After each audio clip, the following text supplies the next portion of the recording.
Hello, dear subscribers. So it seems that a new species called Homo borgenesis has emerged. The species has emerged after those individuals have been injected. I will have to refrain from saying any more, but I will be attaching a link in the description box. And our following reading, including the Bible verses, are somewhat linked. So first we will see what the 7 tribes of Canaan were about. I got into this because I was watching a video where some Christians who are prominent YouTubers and whistleblowers, they were praying over the injected to, as it were, purge out the contents of the injection from them. Now, allow me to ask this question. How do you purge out a genetic modification that has taken effect within 6 hours of being injected? How do you restore a P36 gene deletion?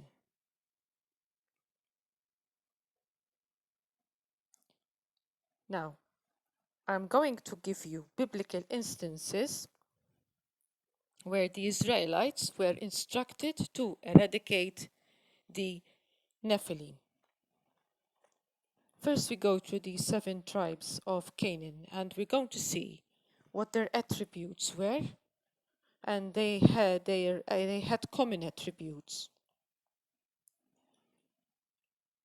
The 7 pagan tribes in Canaan that Israel would destroy so that they could claim the land of Canaan as their own represent 7 different kinds of carnal character traits found within us.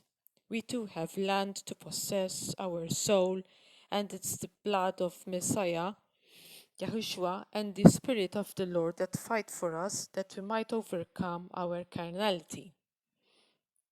Now, these 7 tribes of Canaanites are all mentioned in the Old Testament. The Amorites, the name means the high ones, because they were very tall. The Amorites were prominent in the land. The Akkadians record them being in the land as early as 2500 BC, and that the land was called the land of the Amorites. The first dynasty of Babylon was Amorite, 1830 to 1550 BC, with Hammurabi being the most important king. 1728 to 1686 BC. Sion and Og were Amorite kings in the days of Noah that dwelt east of the Jordan River. They sacrificed their young infants to Molech, just as is happening now. Their chief characteristic was pride. Let me remind you that Og is mentioned in Deuteronomy 3, verse 11. We have a description of the dimensions of his bed, which translated to modern day measurements would translate to 13.5 feet long and 6 feet wide. And Og clearly is identified as a giant in the Bible. Such a bed would correspond to a person who was 6 feet 9 inches tall. Then we have the Hittites. Their chief characteristic was aggression, and they were very powerful and covetous. Their religion was a mixture of Babylon and Egypt. They were in the land from 1600 to 1200 BC, Their chief goddess was Ishtar of Nineveh.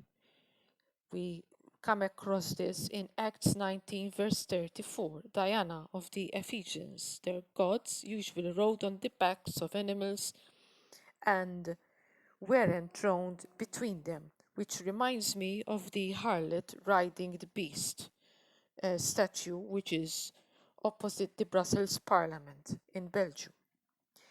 Parasites. This pagan group means to drag away violently, hate. They dwelt in unwalled cities.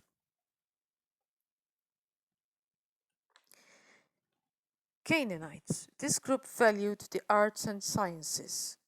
They were a fertility cult and most debased, more than others. Their form of worship entailed both heterosexual and homosexual ceremonies. El was their chief god, who was noted for his gross crimes. He murdered his father and his son and decapitated his daughter. Of course, his followers were like him. Baal, son of El, was a god of thunder. Could he be related to lightning? No pun intended. As we recall Jesus' words that I'm obviously going to paraphrase, when he said that he saw Satan fall from heaven as in lightning. Anet, Astarte, Asherah were feminine goddesses of sex and war who were utterly immoral.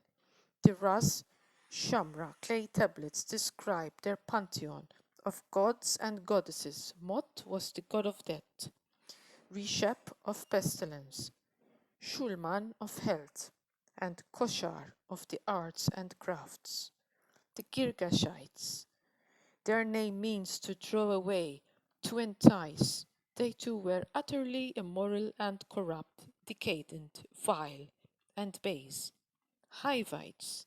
These people were impulsive, deceitful, false, unwarlike, and warm-hearted. The Gibeonites were Hivites who deceived Joshua, as we read in Joshua chapter 9, verse 3. The Jebusites. These people were warlike, just the opposite of the Hivites. They held the city that would be named Jerusalem and seems to have been captured under Joshua chapter 18, verse 28. Yet, in Judges, it's noted in chapter 19, verse 9 to 12, that the land was in the hands of foreigners, and in the days of King David, 400 years after Joshua came into the land, David conquered it, as we read in 1 Chronicles 11, verses 4 to 7. So what did the 7 tribes of Canaan have in common? They had vile attributes.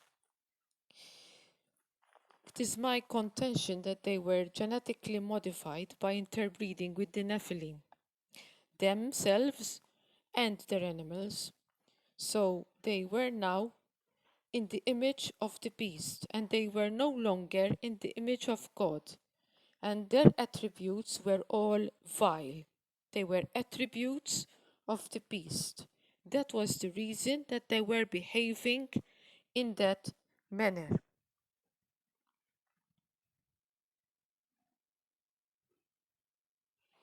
So I'm going to take you to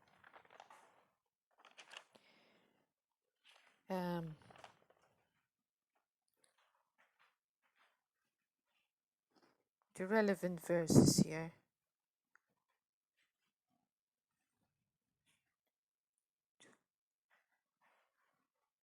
So we read here in Amos chapter 2, verse 9 and 10. Yet destroyed I the Amorite before them, whose height was like the height of the cedars, and he was strong as the oaks. Yet I destroyed his fruit from above, and his roots from beneath.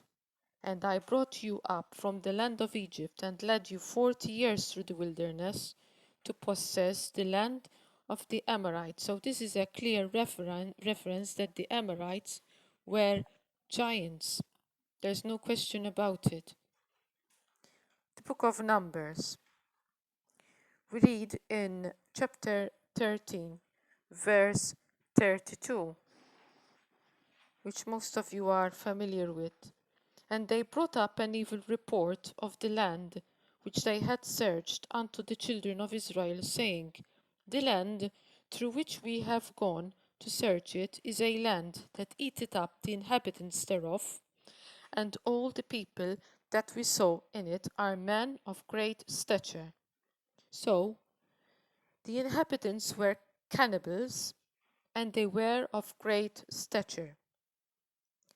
And in verse 33 we read, And there we saw the giants, the sons of Anak, which come of the giants, and we were in our own sight as grasshoppers, and so we were in their sight. Deuteronomy 2, verse 10 and 11. The Emims. Now, the Emims is another name for the Zamzummins. The Zamzummins. They were giants. The Emims dwelt there in times past, a people great and many and tall, as the Anakims. Verse 11, which also were accounted giants as the Anakims, but the Moabites called them Emims. So the Moabites call them Emims, but they are also called Zamzummims. So we have more scripture. We go to Numbers 21, verses 2 and 3. And Israel vowed a vow unto the Lord, and said, If thou wilt indeed deliver this people into my hand, then I will utterly destroy their cities. And the Lord hearkened to the voice of Israel, and delivered up the Canaanites. And they utterly destroyed them and their cities. And he called the name of the place Hormah. So I'm coming to my point here. Why were the Israelites instructed to wipe out these Canaanite tribes? Why were they also instructed to kill the animals apart from the Canaanite people and their children? Let me say that again. Why were the Israelites instructed? We're coming to that verse soon. Instructed to kill the animals apart from the Canaanite adults and their children. Adults, animals do not sin. Animals do not commit adultery. Animals do not commit fornication. Adults do not commit idolatry. Animals do not commit homosexuality. Why were they also under judgment as the Canaanites and their children were?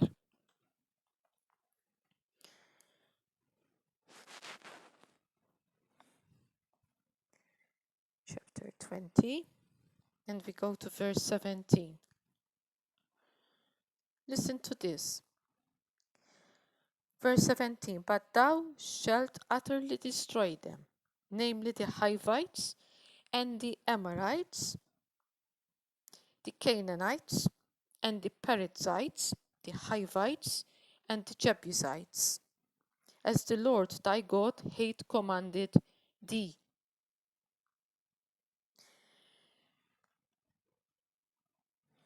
And Joshua.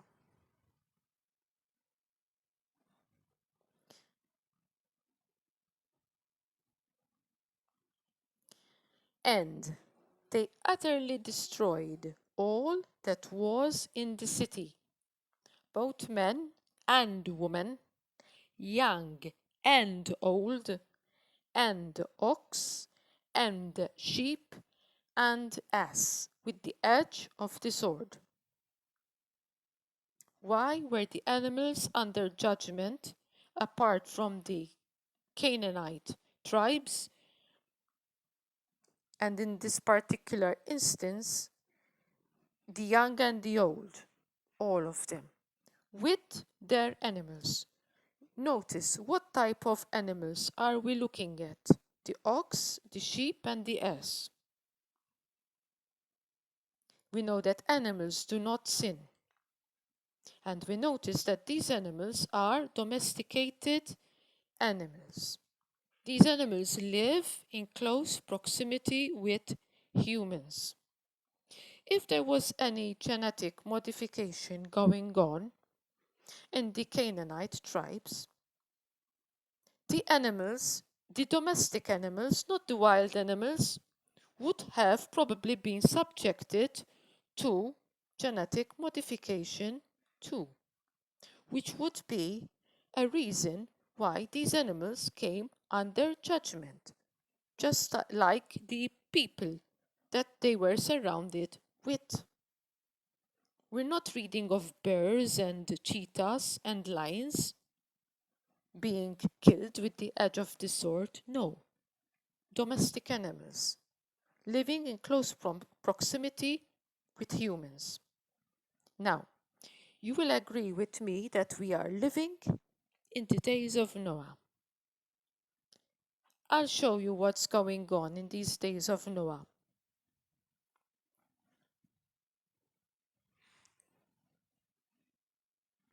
Examples of GM farm animals. Okay, they didn't have the pig. We know that. Let's see what they're doing in our day and age with the goat. Cattle, sheep and goats used for meat production can benefit from increased milk yield or composition. In tropical climates, heat-tolerant livestock breeds would probably produce fair amounts of milk, even despite the climate. The goat milk produced had higher proportions of monosaturated fatty acids and conjugated linoleic acid than non-GM goats, which may benefit humans.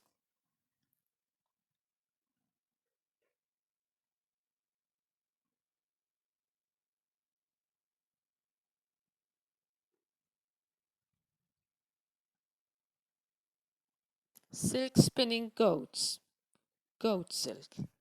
These are all abominations in the eyes of the Lord, no matter how it is justified, no matter how beneficial it may seem to us humans. These are all abominations. Okay? Let's see what they're doing with the sheep in these days. In the days of Noah, there's nothing new under the sun, my friends. There's nothing new under the sun. You hear that phrase repeatedly in the book of Ecclesiastes. This was happening in the land of Canaan, within the Canaanite tribes and their domestic animals, and subsequently they came under judgment. For genetically modified organisms are all abominations unto the Lord, which is why I cannot understand why some Christians are praying over the vaccinated to, as it were, purge out the effects of the injection. Let me ask again, how do you purge out a genetic modification that would have taken effect within 6 hours of being injected? How do you restore a P36 gene deletion after such an injection? Because we know these people weren't congenitally born with a P36 gene deletion. No, it developed after they were injected. So, the sheep. So, sheep have been modified to improve wool production and immunity and to reduce the risk of mortality following infections by bacteria and lethal viruses. More than one transgenic sheep carrying the HFV3 has been created by different authors. And they were also cloned, you may recall.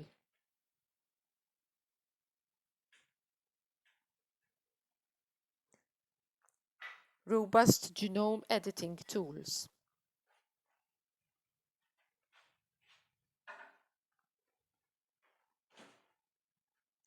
And the chickens.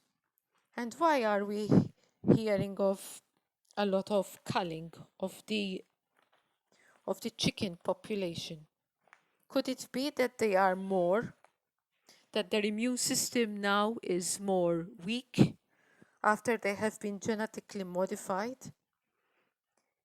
Like that species now that has emerged, the Homo borgensis, with their weakened immune systems, the V and the A and the I and the D and the S.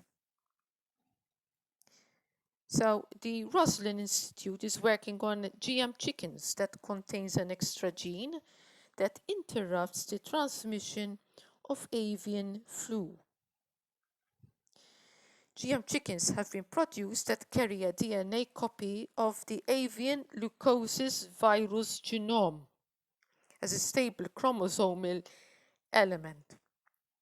These birds showed resistance to the supposed avian virus.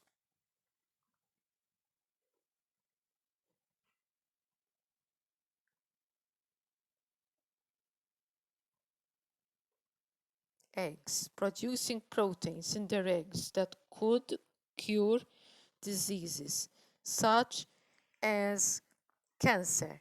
Doesn't that kind of remind you of that film of Will Smith, I Am Legend, where they had a injection? I'm not going to use the word, I'm going to say injection, which would cure cancer, and then we know what the plot was all about, what happened after the population received that injection.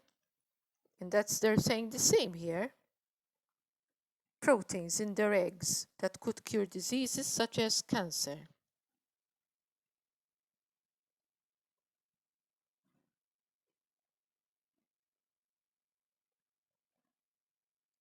We are living in the days of Noah.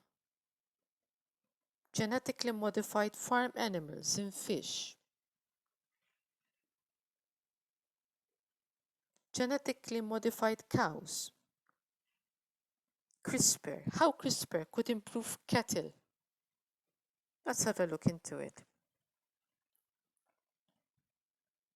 Oops, I'm sorry about that.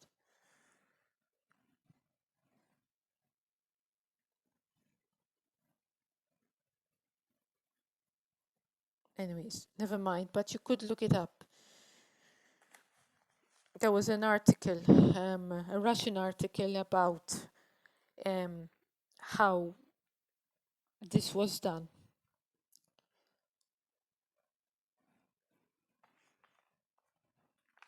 So I want you to think, because the judgment of genetically modified organisms is quite harsh, it's quite severe. You will recall the Great Flood, Genesis chapter 6 to 8. Why were only 8 people spared? Why? We all know that only 8 people had pure DNA. Only 8 people were Homo sapiens. The other had become a different species. people who aren't people who are not genetically modified are Homo sapiens. Homo sapiens was created by God. Jesus Christ died for Homo sapiens. Homo is the genus. It's the class of humanoids which walk erect, and they have 5 fingers on each hand and 5 toes on each foot. Sapiens is the species. Now, as I said, a new species has emerged after the injection called Homo borgenesis. That is not Homo sapiens.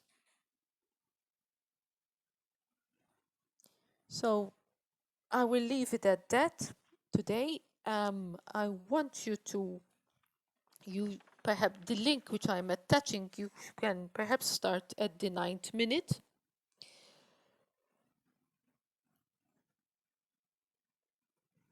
You start at the 9th minute, and I would listen closely to what Dr. Todd Callender is talking about what's in store.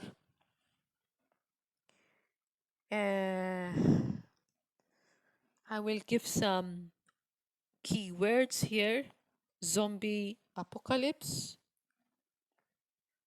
a certain virus,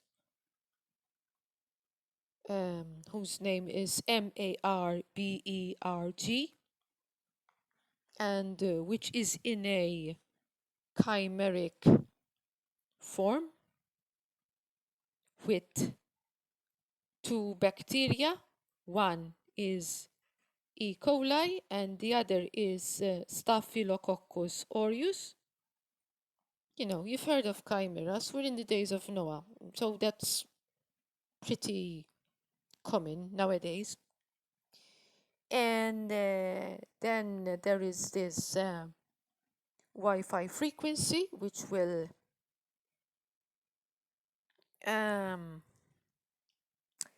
ACTIVATE,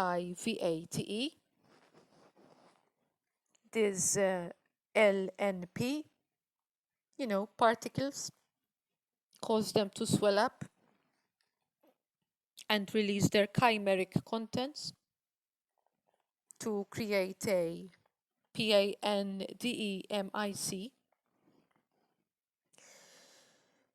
I believe I've said enough. So yes, go ahead and watch the video in the description box, and please like, subscribe, and share. Have a blessed evening, all of you.